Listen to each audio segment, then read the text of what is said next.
बहुत समय पहले चांदी की पहाड़ियों और सोने के जंगलों के बीच एक छोटे से गांव में एक लड़का रहता था, आरव। उसकी आंखों में जिज्ञासा और दिल में साहस था। हालांकि वह न तो बहुत मजबूत था और न ही तेज, फिर भी उसका एक अद्भुत तोहफा था। वह हवा में छिपी फुसफुसाहटें सुन सकता था, जैसे कि वह प्रकृति की गहराई में छिपे राज और कहानियाँ जानता हो।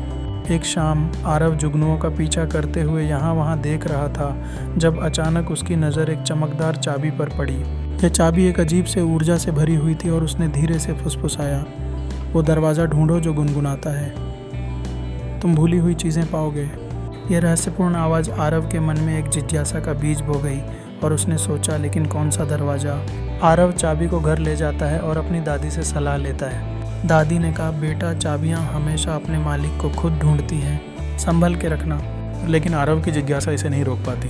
वह रात में जंगल की ओर निकल पड़ता है, जहां उसे एक विशाल पत्थर का दरवाज़ा मिलता है। जब वह चाबी लगाता है तो दरवाज़ा चकमक करता है और धीरे धीरे खुल जाता है, जिससे तेज रोशनी निकलती है। अंदर आरव एक पुस्तकालय पाता है जो भूली हुई यादों और कहानियों से भरा हुआ है।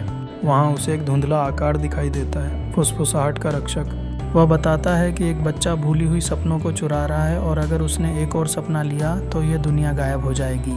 आरव को यह जानकर डर लगता है और वह सोचता है कि वह उस बच्चे को कैसे रोकेगा। रक्षक 3 दरवाज़ों की ओर इशारा करता है, साहस, दयालुता और जिज्ञासा। आरव को एक चुनना होगा। अंततः वह दयालुता का दरवाज़ा खोलता है और अंदर एक छोटा लड़का मिलता है जो सपना चोर है। लड़का अपनी अकेलापन को समझाते हुए कहता है, मैं चोरी नहीं कर रहा था, मैं तो बस ऐसे सपने खोज रहा था जहाँ लोग मुझे पसंद करते हैं। आरव खड़ा हो जाता है और यह समझ कर कि लड़का बुरा नहीं है बल्कि अकेला है। आरव अपने एकमात्र प्यारे सपने का बुलबुला उसे दे देता है, जिसके भीतर उसके माता पिता मुस्कुराते हैं। लड़का रो पड़ता है और अचानक पूरा पुस्तकालय सोने की रोशनी से भर जाता है। रक्षक आरव को बताता है, दयालुता ही वास्तविक चाबी थी। थी। अब चाबी की चमक खत्म हो गई है, लेकिन आरव अब हवा की नहीं बल्कि दिलों की फुसफुसाहटें सुन सकता है। रक्षक की आवाज़ उसे याद दिलाती है, जब भी खो जाओ सुनना कि दुनिया हमेशा पहले दयालु बोलती है।